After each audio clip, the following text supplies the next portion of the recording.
TV Imaculada, o Evangelho em primeiro lugar.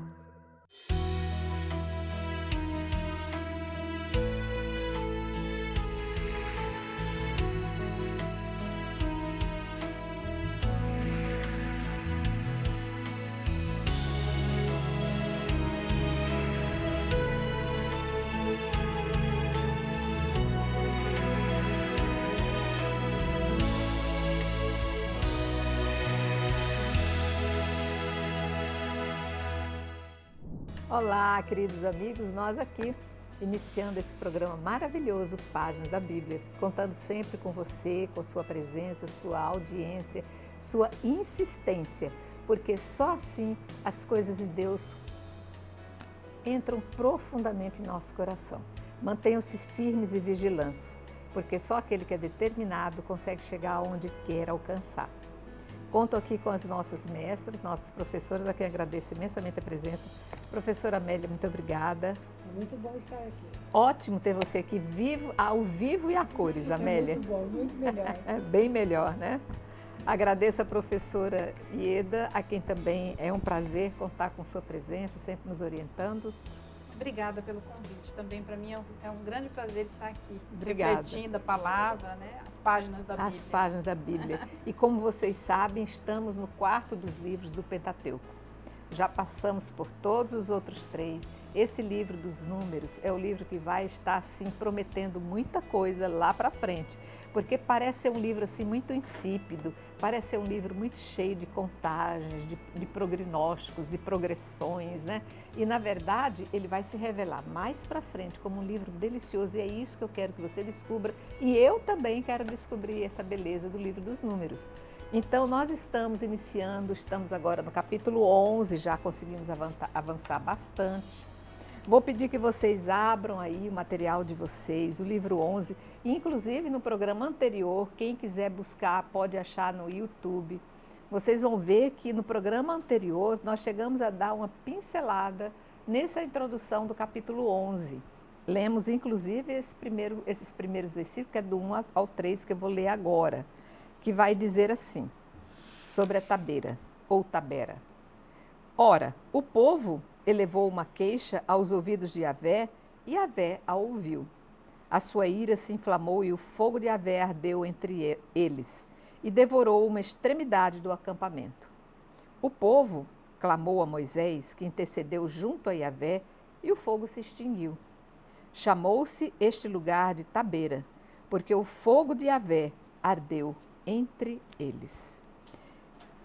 Então, nós acabamos de ler esse texto que me faz lembrar uma época lá, nós fizemos uma reforma lá em casa, e o rapaz, eu falei assim, eu já vi detalhes assim, de madeira com pedra, como é que a gente pode fazer? Ele falou assim, dona Ana, a gente pode fazer todo o contorno da parede com um tipo, ou você muda a posição da pedra, ou você muda o tipo de piso. Pode ser madeira com piso frio, pode ser variações assim que você queira fazer.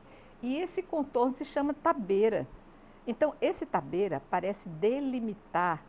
Quando você tem um fogo que está avançando, você vai lá na frente, faz uma queimada, e esse fogo, quando chega, já encontra aquela queimada, ele limita o avanço do fogo.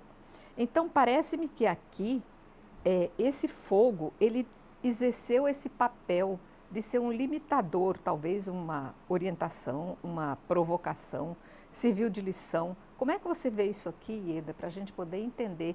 Primeiro, essa questão da terminologia. Eu sou ficcionada em terminologia. Então, é uma palavra assim, desconhecida para a gente, Tabeira, mas é o nome de um local, né? Que pode significar, né, uma região de pastagem, ou também, por uma outra raiz gramatical, significar queimar. Uhum. Então, é nesse lugar chamado Tabeira, é que houve aqui a murmuração do povo. Tá. Então, para a gente entender bem esse capítulo 11, a gente tem que lembrar que mais do que fatos históricos, o livro dos Números, ele quer contar, transmitir uma mensagem para a gente, né, dizendo que o povo de Deus é peregrino e está rumo ao reino de Deus, ao reino prometido e anunciado por Jesus. Tá. O que acontece, então, nesses versículos 1 até o 3 que você acabou de ler? Tabeira, primeiro, o autor ele situa esse local. É um local, é um lugar ali que é onde o povo mal começou a caminhada. O povo aqui está em marcha, já saiu da montanha sagrada, está em rumo à terra prometida, a terra onde corre leite e mel. As promessas de Javé. Então, o que acontece? Nesse local, o povo começa a murmurar. Nessa perícope, ele não fala o que é que o povo está reclamando ainda, mas o povo já está cansado, o povo está esgotado da caminhada. E começa, então, aí a gente vai ver a partir do versículo 4, que o povo está com saudades até da cebola que comia no Egito, porque lá tinha fartura. E aí começa a murmuração.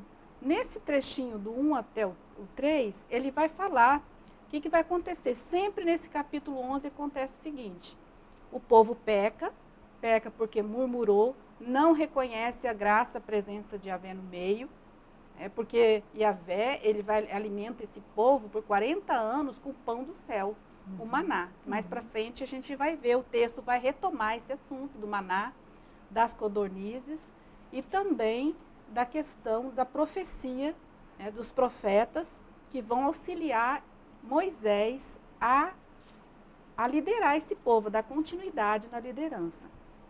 Bom, esse versículo do 1 até o 3, ele dá uma introdução ao assunto, das queixas, da murmuração do povo. Javé, o Senhor escuta o povo, a murmuração do povo. Com a sua ira, ele castiga, que o texto diz que ele castiga. A ira aqui de Deus significa que ele castiga. Então, como é que se manifesta essa ira? Através do fogo. Então, aqui, o fogo ele vai devorar uma extremidade do acampamento. E aí o povo, então, o que acontece? Clama a Moisés. Ieda, é interessante como esse povo, eles não entenderam o processo de libertação. O desejo de libertação estava no coração de Deus, porque via esse povo cansado, sendo destruídos, perdendo esperanças, Mas, quando eles saem, eles esquecem o projeto de Deus para eles, que é essa liberdade prometida, e eles começam a ter saudade da prisão, saudade da opressão, saudade do tempo em que eles viviam. Isso aí é eternamente a mesma coisa. Nós estamos sempre caminhando, estamos sempre nesse deserto, em busca dessa libertação. E a gente esquece de que o desejo de libertação é de Deus, Então, muitas vezes, até nós também temos dificuldade de entender todo esse processo. Exatamente. Porque, assim, a liberdade, a terra prometida, ela é dada, mas ela tem que ser conquistada. Não vem de graça, é uma luta, é a junção do esforço humano com a graça de Deus. Então, diante do sofrimento, das dificuldades, da pedagogia que Deus usa para nos ensinar, para nos fortalecer a fé, muitas vezes a gente tem que superar os obstáculos da caminhada, que é o que está acontecendo aqui com o povo. Teve uma amiga minha que até falou assim, eu não peço para Deus me dar força, porque eu sei que Ele vai me dar muitas dificuldades para me superar. Então, mas é assim, a pedagogia de Deus para fortalecer, para nos ajudar a transpor as montanhas, exatamente, para a gente alcançar realmente esse reino da graça de Deus. Então, esse processo aqui vai sempre aqui daqui para frente é assim: o povo peca, se arrepende, pede a ira de Deus, o castigo de Deus, a intercessão de Moisés e o perdão. Que Deus sempre age com a sua misericórdia, conduzindo o povo rumo a essa terra. Vai ter uma coisa, Ana, que quando a gente olha para o livro de Números, a gente vai perceber, a Bíblia tem muito assim, fatos contados em diversos livros da Bíblia. E cada grupo que conta o fato, ele tem um rosto de Deus. Quando nós estudamos o livro do Êxodo, lá o povo reclamou. Deus tem dó do povo. Se você vai lembrar lá no Êxodo 3, ele fala, eu vi a opressão do meu povo, eu conheço o sofrimento e sei quem faz meu povo sofrer. Por isso eu desci. É um Deus que se humilha, desce ao chão, onde o povo pisa, porque a terra é sagrada, para o povo poder se libertar. Esse Deus que tem um coração tamanho do mundo. E quando Jesus vem, é o mesmo Deus. Então, ali no livro do Êxodo, Deus não castiga, não fica irado, não faz nada. Aqui no livro de Números, é outro grupo que está escrevendo a partir da experiência que eles têm de Deus. Tá. Então, são os sacerdotes do templo no pós-exílio, que a gente falou várias vezes. Então, para eles, Deus está dando tudo, né, Ana? E o povo reclama, aí Deus fica irado. Então, parece um Deus que é gente, que se ira, né? Mas aí a Ieda falou, é um Deus que o povo não acredita ainda. Mas é difícil acreditar, porque uma vida inteira a escravidão do Egito, com seus deuses. Tá. A cabeça está cheia da teologia do Egito, da ideologia, de Isso. tudo aquilo. E é difícil mesmo, porque o deserto é complicado para você atravessar. É. E o povo, então, de repente, eles falam, tirou a gente de lá para vir para cá, É. né? Então, mas a gente entender, outros textos vão falar o mesmo rosto de Deus diferente. Então, depende muito daquele... Você pode acreditar num Deus, Ana, você fala assim, não, Amélia, eu acredito num Deus que castiga. E eu falo, não, o meu Deus não castiga. Eu é que errei, tem as consequências.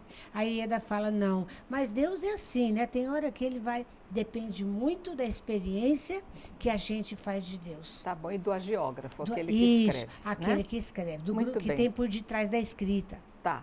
Muito bem. Eu vou pedir que vocês acompanhem aí. Eu vou ler o próximo trechinho, que vai tratar exatamente das queixas do povo, que vai ser do versículo 4 ao 9, e vai dizer: a turba que estava no meio deles foi tomada de cobiça. Os próprios israelitas se puseram a chorar e a dizer: quem nos dará carne para comer? Lembramo-nos do peixe que comíamos por um nada no Egito, dos pepinos, dos melões, das verduras, das cebolas e dos alhos. Agora estamos definhando, privados de tudo. Nossos olhos nada veem, senão este maná. O maná era parecido com a semente de coentro e tinha a aparência do bidélio. O povo espalhava-se para recolhê-lo e o moía em moinhos ou o pisava num pilão. Cozia-o em panelas e faziam bolos. O seu sabor era de bolo amassado com azeite. Quando à noite o orvalho caía sobre o acampamento, caía também o maná. Mas, gente, é impressionante como a história se repete. Eu vejo hoje, nós aqui, nós não percebemos também, porque nós estamos vivendo no nosso país essa travessia do deserto e nós estamos a clamar, né? A época em que a gente vivia na escravidão e não percebia, porque a gente tinha comida financiada, dada no todo mês aquele pingadinho. Esse povo aqui está saindo de uma opressão violenta, terrível. Eu só me lembro do filme Os 10 Mandamentos que a gente assistia e eu ficava criança, eu ficava oprimida, desesperada com o desespero daqueles escravos. Amassando barro, caindo, sendo chicoteados. Os pais e as mães faziam o que podiam por seus filhos de longe. Enfim, era um tormento. E eu sonhava pela libertação. Hoje eu me vejo nessa situação, mas eu tenho que acreditar que essa dificuldade tem muito fruto a oferecer. E é preciso que a gente aprenda a conhecer frutos novos, como esse coentro que eles estão mostrando aqui, né, Amélia? Quando eu estava lendo o texto, a gente fica... se era escravo no Egito e estava em frente deles, tinha uma grande panela cheia de pepino, de melão, de verdura, de cebola, de alho, para que reclamou então? A gente era escravo, mas tinha a mesa farta. Não tem. Então, aquilo que você falava, que é uma escrita bem posterior, onde já se tem essas coisas, né? Isso. Mas eu estava olhando assim, também, todo dia comer maná, enche também, né? A gente enjoa. Então, é muito interessante. Mas, assim, aquilo que você fala. Aí, o engraçado que fala, a turba que estava no meio deles. A turba. Então, é um grupo de pessoas. Grupo que não não é o multidão. povo. Não é o povo ali É o- misturado. não é Entre o os povo. israelitas, esse povo. Isso. Que tumultua. Tem um povo no meio que está tumultuando. Isso. Entendeu? Em todo lugar é assim, sempre tem um grupinho que tumultua as coisas, e atrapalha o processo, porque o deserto é um processo de aprendizagem. Claro. Aprender a viver um projeto que Deus falou que vai dar, que a gente viu lá no Êxodo 20, tua palavra é lâmpada para os meus pés, luz para o meu caminho. Deus deu as lâmpadas para não voltar a ser escravo, né? Então, é complicado andar no deserto. E tem um grupo de pessoas que fica atiçando. Reclama, todo dia comer esse maná, tá dando náusea já. Que a gente no escravo era escravo, tá? Sofria, mas tinha o que comer. Não tinha. Não tinha.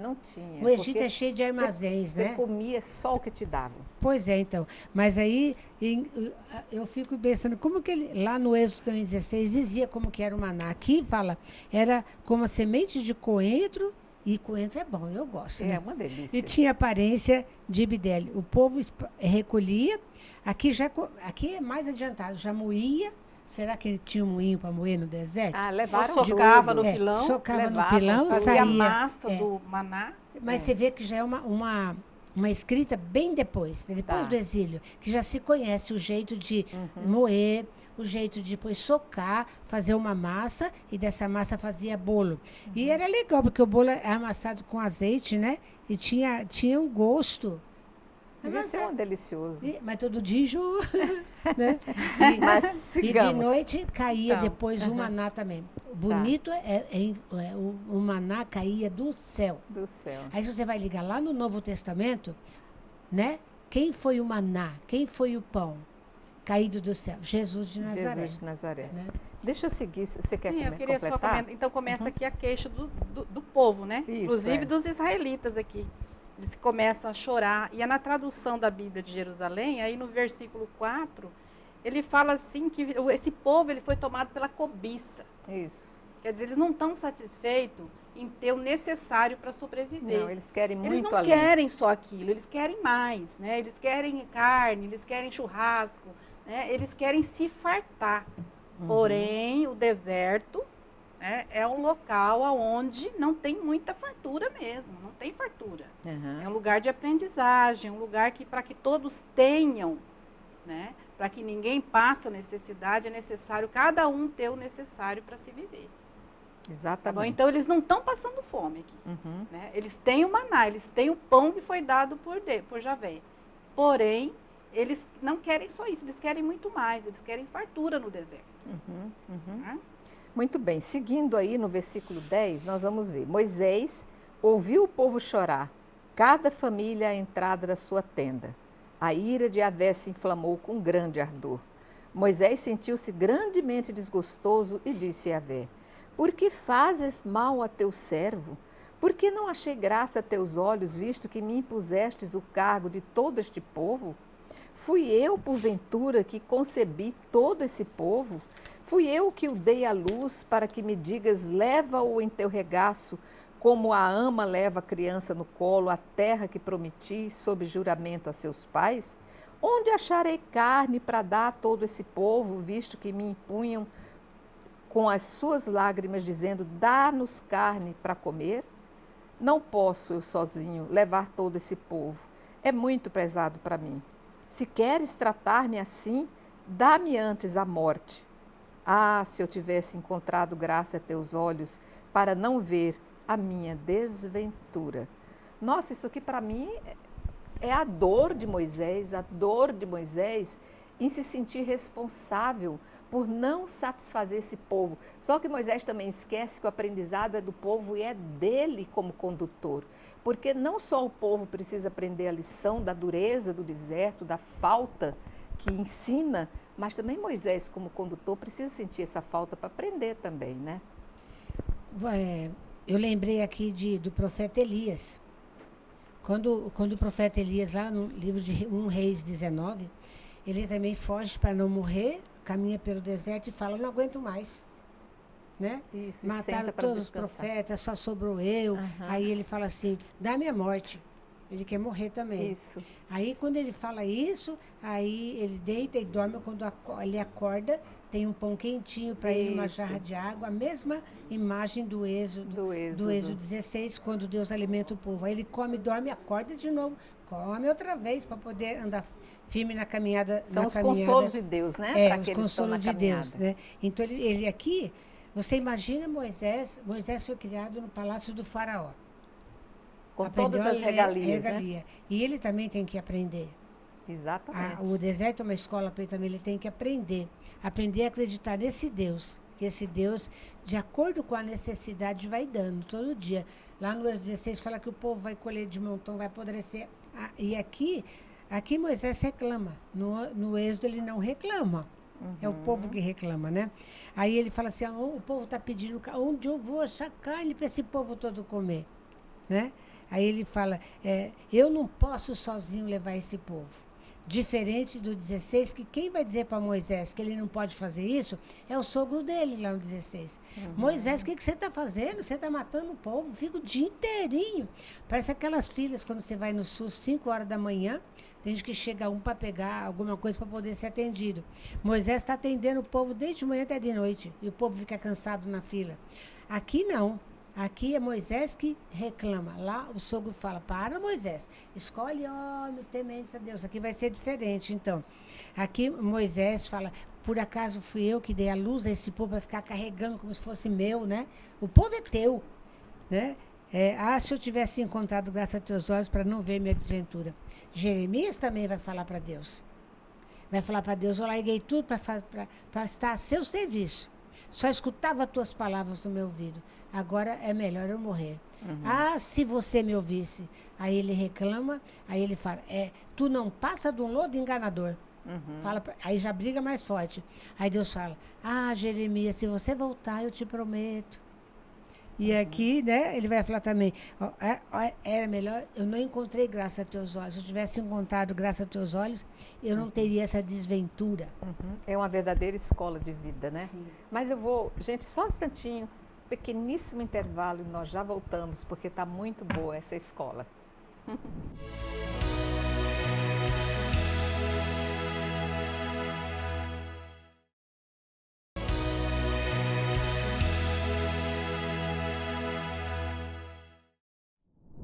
Voltamos e eu estou apaixonada porque Moisés aqui realmente foi como se fôssemos nós reclamando, né?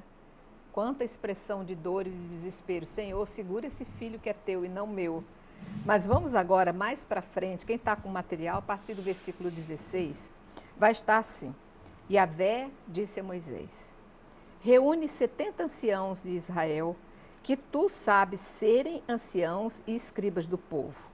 Tu os levarás à tenda da reunião, onde permanecerão contigo. Eu descerei para falar contigo, tomarei do espírito que está em ti e o porei neles. Assim, levarão contigo a carga deste povo e tu não a levarás mais sozinho. E dirás ao povo, santificai-vos para amanhã e comereis carne, pois que chorastes aos ouvidos de Yahvé, dizendo, quem nos dará carne para comer? Éramos felizes no Egito. Pois bem, Yahvé vos dará carne para comer. Não comereis um dia apenas, ou 2, ou 5, ou 10, ou 20, mas, pelo contrário, um mês inteiro, até que saia pelas vossas narinas e vos provoque náuseas, visto que rejeitastes Yahvé, que está no meio de vós, e que chorastes diante dele, dizendo, por que, pois, saímos do Egito? Disse-lhes Moisés, o povo no meio do qual estou conta 600.000 homens a pé, e tu dizes, eu lhe darei carne para comer durante um mês. Se matassem para eles rebanhos de pequenos e grandes animais, ser-lhe-iam suficientes? Se juntassem para eles todos os peixes do mar, ser-lhe-iam suficientes? Respondeu Yahvé a Moisés, ter-se-ia porventura encurtado o braço de Yahvé? Tu verás se a palavra que eu te disse se cumpre ou não. Ieda, eu acabei de descobrir um segredo aqui lendo isso. Você viu que Yahvé mudou a sua forma de agir por causa do lamento de Moisés? De repente vai depender do nosso lamento a forma como Deus age conosco. E é interessante que Moisés é um homem de Deus, é um homem um homem de oração, que tem intimidade com Deus. Ele está no momento de sofrimento, de profunda angústia, que pede até a morte. Exatamente. Ele está oprimido, né? Ele está oprimido pelo peso da responsabilidade de todo aquele povo que agora chora. né? O povo está sofrendo, o povo está chorando, está murmurando. Verdade. Né? Então, o que ele faz? Ele se coloca diante de Deus na oração, e é o que nós devemos fazer também quando nós estamos nessa situação de depressão, querendo até morrer, porque acha que não tem solução para as coisas.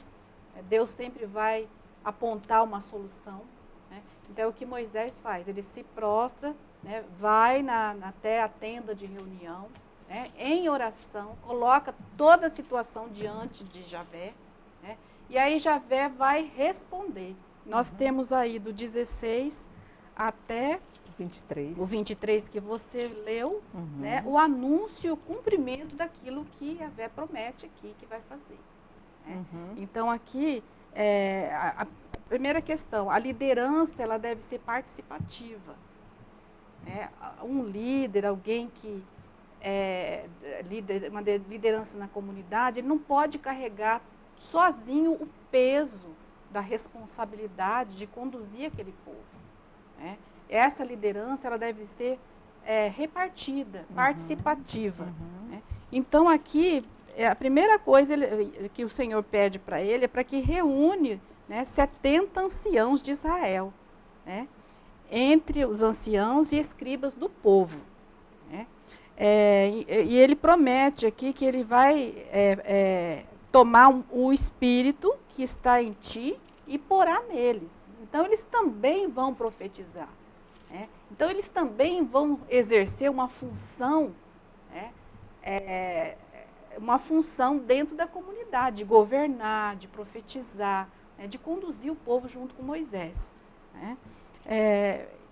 E aí, então, ele pede aqui no 18 para que o povo se santifique, para ver a glória dele.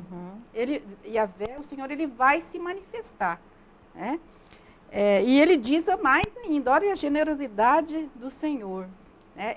Esse povo ele não terá comida, carne só para um dia. Ele vai ter carne para um mês inteiro, se fartar. E aí, a prudência de Moisés, ele fala, mas Senhor, né? São 600 mil homens. Aqui é uma provocação que Moisés faz, né? Peraí, você está dizendo isso, é que ele diz assim, você está achando que vai dar conta, um mês, todos os peixes do mar serão suficientes. Moisés também foi peitudo aqui, né? Então, nós também, diante dos desafios, a gente também tem que, às vezes... fazemos o mesmo, né? De uma forma, assim, íntima com o Senhor, também, né? Não é uma falta de fé, mas é uma prudência diante dos acontecimentos. Que, poxa, 30 dias, vai comer, se fartar por 30 dias, né? Mais de 600 mil homens. E aí ele vai responder a Moisés, né? Ter-se-ia, porventura, né, encurtado o braço de Yahvé? Né? Tu verás se a palavra que eu te disse se cumpre ou não. Então, aqui, lembra muito também a multiplicação dos pães. Né? Quem nos dará comida para toda essa multidão de povo quando Jesus partir os pães? Né? O André, o discípulo, pergunta, né? O que é isso, né? Os 5 pães e os 3 peixinhos lá para uma multidão, né? O que é isso para tanta gente comer? Né? Então, lembra muito esse momento da partilha, né? Que Jesus nos ensina a partilha e a confiança também na graça e na misericórdia de Deus que se manifesta, né? Junto àquele povo que, mesmo tendo pouco, né? Aquele pouco se torna muito quando é partilhado. Exatamente. Né? Amélia, eu vejo aqui, Amélia, exatamente a resposta de Deus para Yahvé, né? Por acaso o meu braço ficou mais curto? Quer dizer, eu deixei de ser grande, poderoso, diante da proposta que eu fiz, porque você acha que eu não vou cumprir? É interessante, né? É interessante. E o número que ele fala também, 600 mil homens, isso é para depois, como Deus vai dar, para engrandecer, porque Deus dá para 600 mil, 1 milhão que ele quiser. Ela já lembrava no Evangelho, a multiplicação dos pães. Então, mas aí, porque Moisés fala, mas nem que se matar um rebanho inteiro, não dá. Todos os peixes do mar, não dá. Aí ele fala, por acaso encurtou o meu braço? Então, para dizer que para Deus nada é impossível. Pode ser o total de pessoas que tiver, Deus vai atender do mesmo jeito, vai dar a comida e come todo mundo, né? É interessante que Jesus mesmo, ele vai ser o pão do céu. Né? Essa cobiça que nós temos de sempre mais, sempre estamos insatisfeitos, queremos mais e nada nos satisfaz, nós vamos nos saciar com a glória de Deus, que é a própria Eucaristia, né? Que Jesus, que é o pão da vida, o pão do céu, né? Esse alimento diário que nós deveríamos ter, né? Que é um remédio, um sustento para a nossa vida nessa caminhada. O pão da terra não é suficiente para aplacar a nossa ânsia, só o pão do céu, né?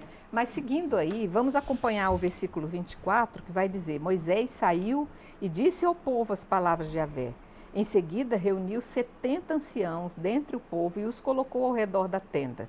Yahvé desceu na nuvem, falou-lhe e tomou do espírito que repousava sobre ele e o colocou nos 70 anciãos. Quando o espírito repousou sobre eles, profetizaram, porém nunca mais o fizeram. 2 homens haviam permanecido no acampamento. Um deles se chamava Eldade e o outro Medade. O espírito repousou sobre eles. Ainda que não tivessem vindo à tenda, estavam entre os inscritos. Puseram-se a profetizar no acampamento. Um jovem correu e foi anunciar a Moisés. Eis que Eldade e Medade, disse ele, estão profetizando no acampamento. Josué, filho de Num, que desde a sua juventude servia a Moisés, tomou a palavra e disse: Moisés, meu senhor, proíbe-os. Respondeu-lhe Moisés: Estás ciumento por minha causa? Oxalá todo o povo de Yahvé fosse profeta, dando-lhe Yahvé o seu espírito. A seguir, Moisés voltou ao acampamento e com ele os anciãos de Israel. Aqui a gente poderia dizer assim, que é uma prefiguração já do Espírito Santo de Deus que vai descer sobre esses homens, ungí-los com a palavra e com a profecia? Então, aqui a gente percebe, Moisés não aguenta mais que reclamou. Então, o texto é muito bonito quando ele manda reunir 70 anciões, escolhe 70 homens capazes, né? Igual lá no Êxodo 16 também. Escolhe homens capazes, tementes a Deus, que você diz para eles o que é para fazer, eles vão fazer. E você, Moisés, fica só para resolver as causas maiores. Moisés aqui também ele aprende que ele não pode governar o povo sozinho, porque ele viveu lá no Egito como um faraó e o faraó fazia tudo.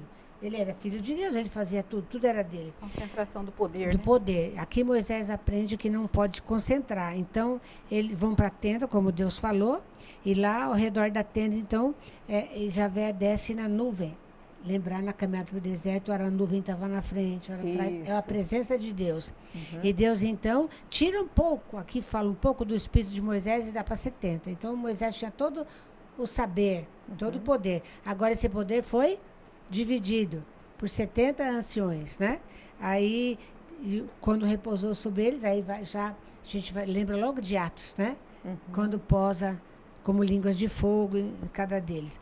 Mas aparece um problema aqui, 2 homens que tinham ficado no acampamento, Eldade e Medade, aí eles olharam que o Espírito repousou sobre eles.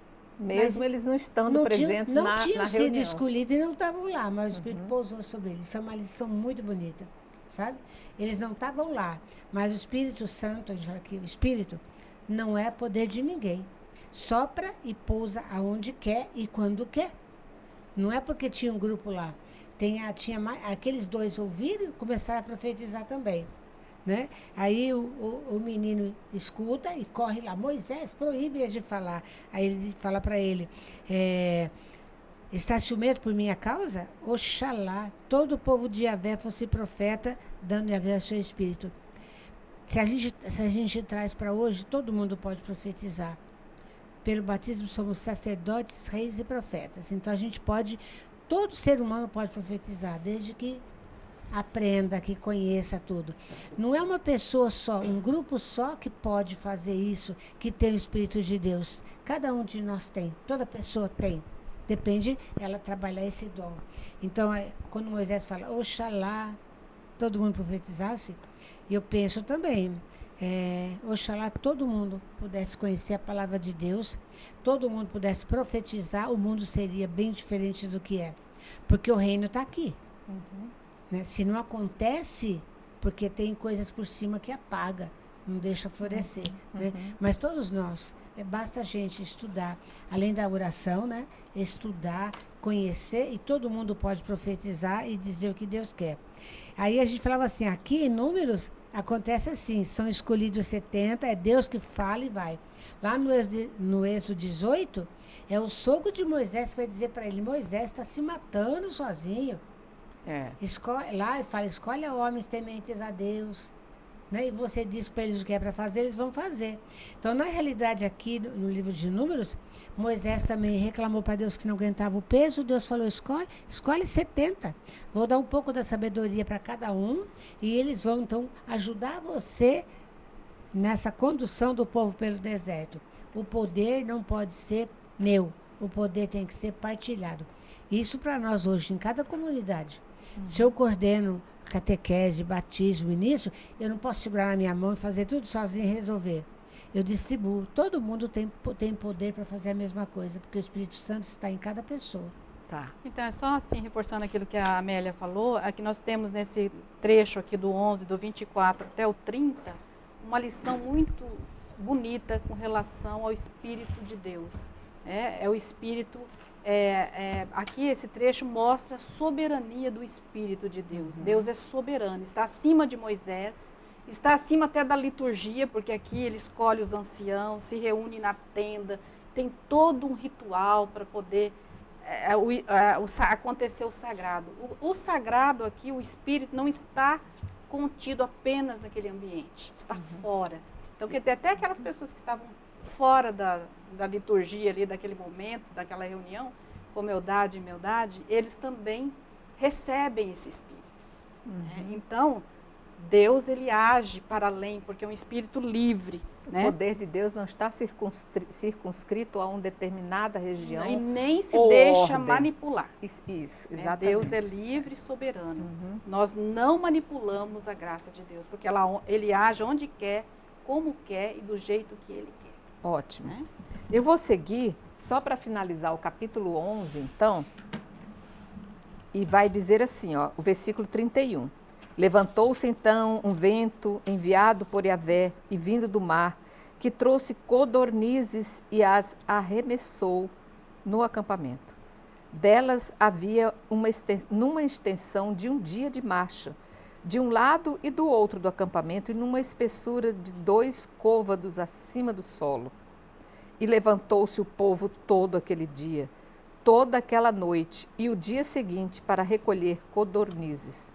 Aquele que recolheu menos, recolheu 10 almudes. Depois as estenderam ao redor do acampamento. A carne estava ainda nos seus dentes, sem ter sido mastigada, quando a ira de Yahvé se inflamou contra o povo. Yahvé o feriu com uma praga muito grande. Deu-se a este lugar o nome de Cibroataave, pois ali foram sepultados aqueles que se entregaram à sua concupiscência. De Cibroataava, o povo partiu para Haserô e acampou em Haserô. Menina, aqui é o seguinte, cumpriu-se aquilo que Deus disse. Deus disse assim, tu receberás mais comida do que és capaz de comer, porque o meu braço é maior do que você pensa, né? Porque houve a provocação de Moisés, como querendo dizer, estás prometendo demais, Senhor meu Deus. É gente demais, é muita gente, 600 mil pessoas, como é que vai matar a fome com tanta carne? E ele faz vir, parece-me que aquele céu de codornizes, né? Mas o povo comeu tanto, depois de comer tanto, se sentir forte, eles começaram a provocar a ira de Deus pela concupiscência, pelos prazeres, pelos desejos desordenados, né? Aí vem, né, Amélia? Aí vem exatamente a repreensão de Deus. Também, olha só o tanto que recolheu, que a escrita fala. Recolheu tanto. E depois, parece que ele recolheu tanto que deu quase um muro em volta do acampamento imenso, de tanta carne que tinha. E come, não tem mais fome. Aquela ânsia de ficar comendo. Vai que amanhã ele não manda, né? vai que amanhã ele não manda mais a carne e a gente fica sem. Vamos comer A para 10 dias. concupiscência, né? A concupiscência Vamos comer, da come carne. tanto, aí, lógico, deu uma congestão, morreu todo mundo, tanto comer, a carne está na boca ainda, né? Tanto comer. Mas é aquela coisa, parece que nunca para de comer, tem que ter, né? com medo. E o povo tá ainda com a carne nos dentes ainda, e aí nem tinha mastigado ainda, quer dizer, nem dava mais de tanto que comeu. Aí a ira de Yahvé se inflama e eles morrem. Porque isso é como se você dissesse assim, deixa eu comer tudo, porque Deus mandou agora. E amanhã? Mas, e amanhã, acho, não sei se ele vai conseguir mandar outro tanto de ave como essa, deixa eu comer tudo hoje, né? Na verdade, é uma provocação para Deus, porque você está dizendo para ele, eu não acredito que amanhã virá mais alimento. Você percebe que o povo ainda não aprendeu. Não aprendeu a confiar em Deus. Não confia e tem medo, né? Aí então, quando você leu lá, naquele texto antes que fala que eles estavam em torno da panela, com cebola e alho e melão e não sei o que, mentira. Não tinha, lá não tinha. Então agora vem aquele monte, tem que comer, nunca está satisfeito com nada. E não confia em Deus. Se confiasse, tinha comido só o necessário. Não confia. Exatamente. Né? É a mesma coisa hoje. Se de repente alguém soltar que vai acontecer uma grande fome no país. Aí, quem tem dinheiro, corre lá nos supermercados e vão abastecer a casa, de fazer montanha. Quem não tem, compra um pacotinho e vai ter que dar para o tempo todinho. Né? E acumula tanto que depois vai apodrecer. Então, quando a gente acumula, apodrece. E tira do outro, que tira com certeza do outro vai faltar, que não né? tem, que não vai faltar. Aí você vai lá no Atos, quando veio o Espírito, lembra? Eles vai falar como que eles viviam. Repartiam tudo que tinha, então não havia necessidade entre eles. Então, lá em Atos, o povo tinha aprendido, conhecia. Mas aqui, o povo ainda não aprendeu. Acostumado só com Deus, Faraó, com as coisas. Aqui precisa aprender. Então, e o povo vai aprender, a duras penas, né?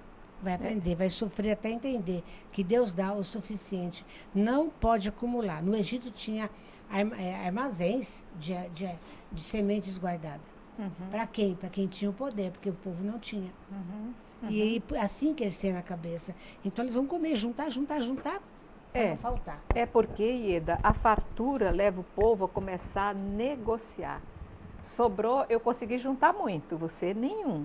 Então, eu vou vender o que eu tenho para você que nada tem, porque agora não só eu estou farto, como eu vou me encher de dinheiro. Quer dizer, você trazer reservas em excesso quando o teu irmão realmente está na falta, né? Então, aqui, até esse local aí, né, a Cibró e Ataaf, ele foi chamado desse jeito porque aí, né, foram sepultados, então, aqueles que praticaram a concupiscência.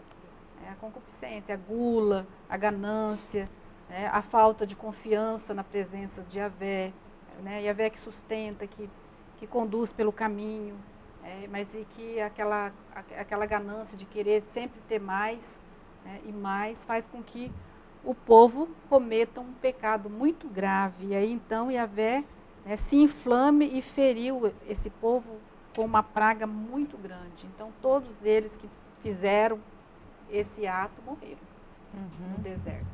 Interessante. Conforme o texto, né? É interessante. A minha nota de rodapé vai dizer aqui que hoje é impossível se localizar esse lugar, né? O certo é que a tradição o compreendeu como sepulcro da concupiscência, segundo o que conta aqui, né? A concupiscência que são os desejos da carne, sejam elas sexuais, materiais, de qualquer ordem, né? Aquilo que se quer por ânsia, por desejo, por cobiça, né?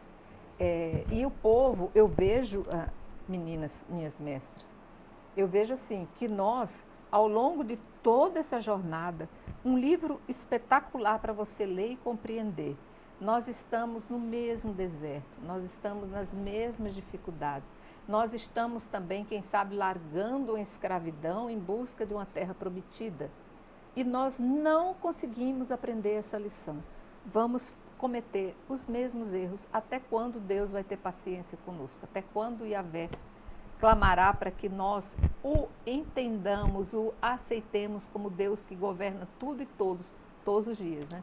Mas se a gente olha, existem muitas pessoas que estão alertando sobre a questão do desmatamento, sobre a questão lembra do ar, das coisas, né? E o povo não escuta. Está cheio de profeta por aí falando como que está a natureza, como que está o mundo. E as pessoas não acreditam, porque só pensa nele. Né? Só pensa nele, de ter e poder. E não olha que eu estou acabando com o mundo criado por Deus. Né? Essa ganância que você fala. Então, esse é o pecado. Né? Da concupiscência, como você falava. Isso é o pecado, de querer sempre mais e mais e mais, não se importar com outro que não tem.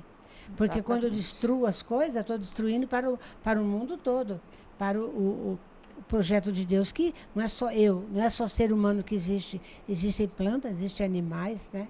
E a gente destrói tudo. Toda a natureza Toda a criada. natureza. E a natureza, lá em Romanos 8, fala que toda a natureza, ela geme. E dores de parto.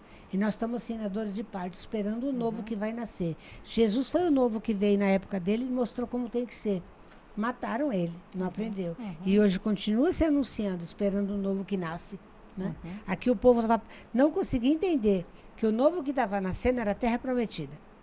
Mas tinha que aprender a viver para chegar lá na terra prometida e ver esse projeto de igualdade, solidariedade, fraternidade. E o povo, nem todo mundo aprendeu. Aqueles que aprenderam conseguiram viver, mas durou pouco também, porque aí aqueles, como falava ali, a turba, aqueles que estão no meio, incentivam o povo a desistir do projeto de Deus. Isso. Na verdade, o povo, naquela época, e nós hoje temos que aprender a confiar em Deus.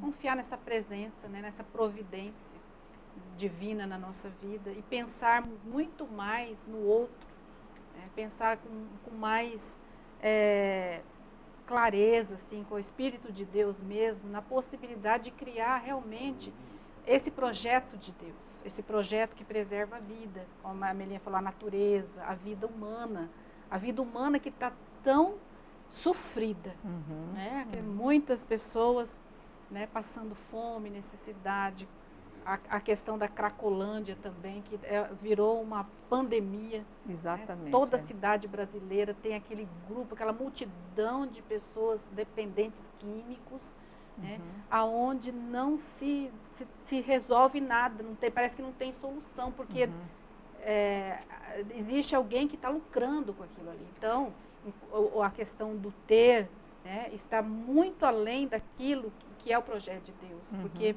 primeiro, nós temos que pensar no ser. Isso. Nós estamos aqui de passagem, nós somos peregrinos. Precisamos de confiar e realmente, né, aplicar, fazer com que esse projeto divino aconteça entre nós. Ok. Muito bem. Nós estamos aqui encerrando. Capítulo 11 ficaram grandes lições, né, do capítulo 11. Do livro dos números já é um que eu vou ter em mente para quando eu quiser falar do que eu aprendi, eu vou falar do capítulo 11. Que vocês possam buscar, se sabe de alguém que iria gostar dessa história, se sabe de alguém que queria ter visto esse programa e perdeu, indique, vá buscar no YouTube, estaremos sempre aqui oferecendo oportunidade de aprendizado para que todos nós saímos desse deserto aqui lucrando na vida eterna. Agradeço a sua presença, agradeço a presença de nossas mestras. Fiquem com Deus e salve Maria Imaculada. Salve Maria Imaculada.